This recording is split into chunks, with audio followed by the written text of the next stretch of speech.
3 good things.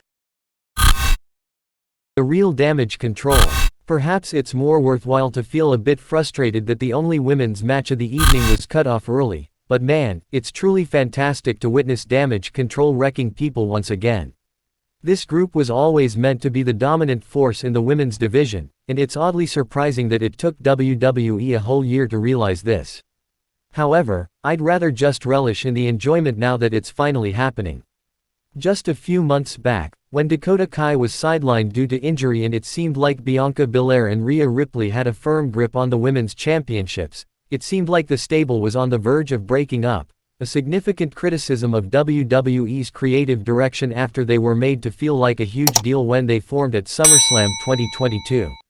But against the odds, it didn't happen. They've managed to stick together. Kai is back on TV, and the chemistry between Bayley and Io Sky is perfect. Io embodies the incredibly talented champion, while Bayley plays the role of the annoying mouthpiece who takes credit for her champion status. This is the optimal version of the stable, akin to what the Christian Cage Luchasaurus pairing in AEW could be if it involved a title that truly mattered. So, I don't see any issue at all with WWE announcing a match between Charlotte and Asuka just so Damage CTRL can disrupt it. That's precisely what they should be doing. It's high time they had a genuine run at the top of the division, and I genuinely hope it persists for a very extended period. Edge's last request. In general, appreciating stories primarily rooted in backstage events or real-life happenings isn't usually my thing.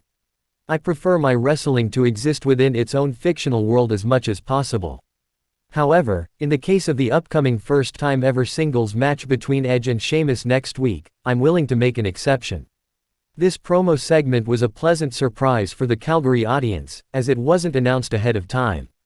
Usually, when wrestlers seem to break character, reference undisclosed events, or in this instance, show video clips of each other's mishaps on mountain bikes, it's to make a feud more personal, adding new layers of conflict and rivalry. That's not the situation here, of course. Edge and Sheamus haven't faced each other in a non-Royal Rumble match, let alone a storyline, since before Edge's initial retirement. However, with Edge's second retirement possibly looming, last year, he hinted that he might hang up his boots for good the next time WWE is in Toronto, which coincidentally is next week. He clearly wanted to wrestle Sheamus. To make that happen, he had to explain why he wanted this match with Sheamus.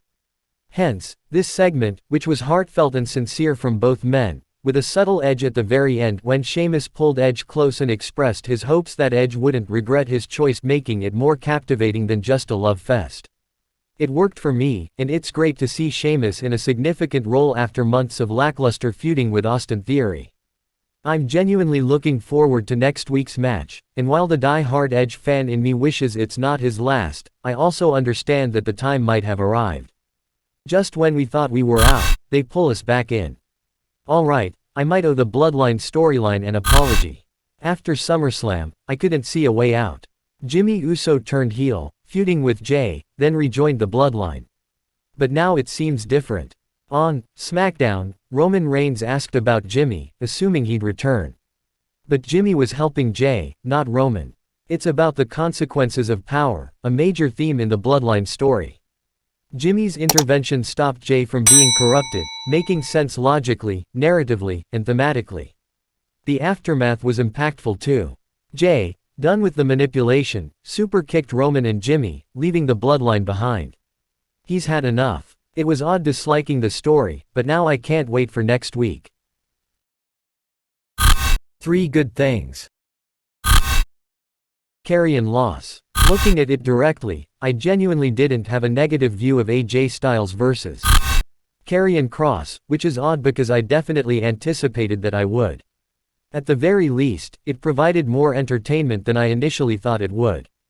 Despite a noticeable mistake in the middle of the match, where Kross stumbled while trying to catch Styles midair, and both men struggled for a few moments to figure out what to do, this might even be considered Kross' standout match on the main roster, which is interesting but also quite disheartening. Sadly, the match being somewhat decent couldn't change the fact that the feud has been rather dull, or the fact that, given the lack of compelling reasons to care about the outcome, Styles winning again feels like uninspired booking.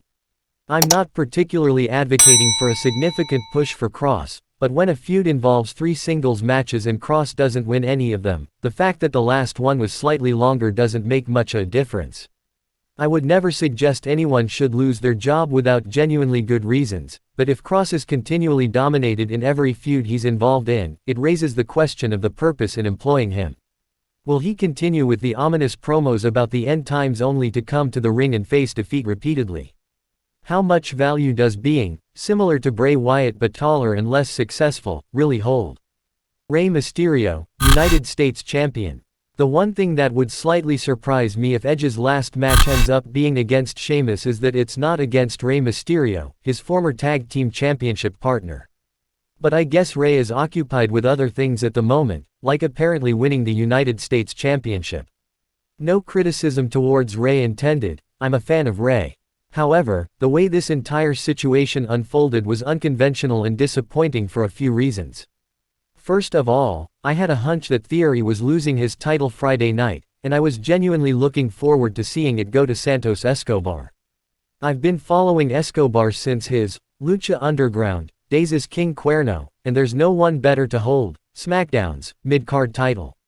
When Theory attacked him before the match, and Escobar decided to fight through the injury and compete, I thought they were going for a Cody Rhodes-like storyline, where he battles through adversity to capture the belt. Instead, Theory attacked him again, and Mysterio got the match, the win, and the championship. It's entirely possible that Escobar was never supposed to be in the match from the start. He won the United States Contenders Tournament when Mysterio had to forfeit in the finals due to a legitimate injury. I wouldn't be surprised if Escobar winning was never the original plan, and this storyline was the way they redirected back to Rey.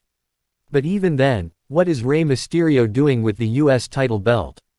Shouldn't that be on someone like Escobar, or Butch, or, God help us, LA Knight?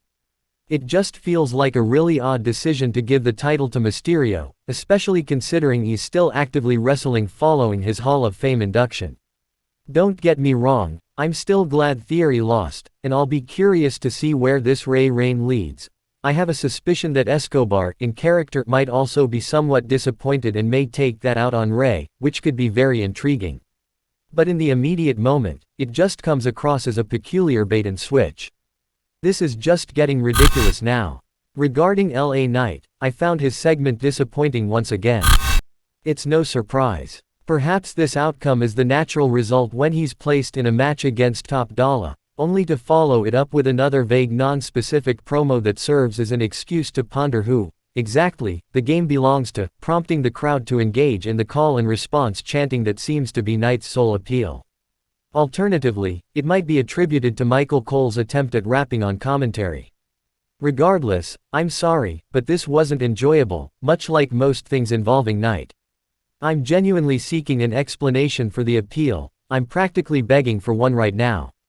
What's even worse than the underwhelming match and promo is the mere fact that we're now subjected to dealing with this guy on both Raw and SmackDown. What is going on? WWE has taken it too far. It was all lighthearted when they were teasing internet fans by not giving them what they, somehow, inexplicably, wanted, but now that they're providing what they want, it's no longer enjoyable. Please put an end to this. Unless WWE genuinely wants me to start the "nah" chant, I'm willing to do it. Test me on this. Let's see if I won't.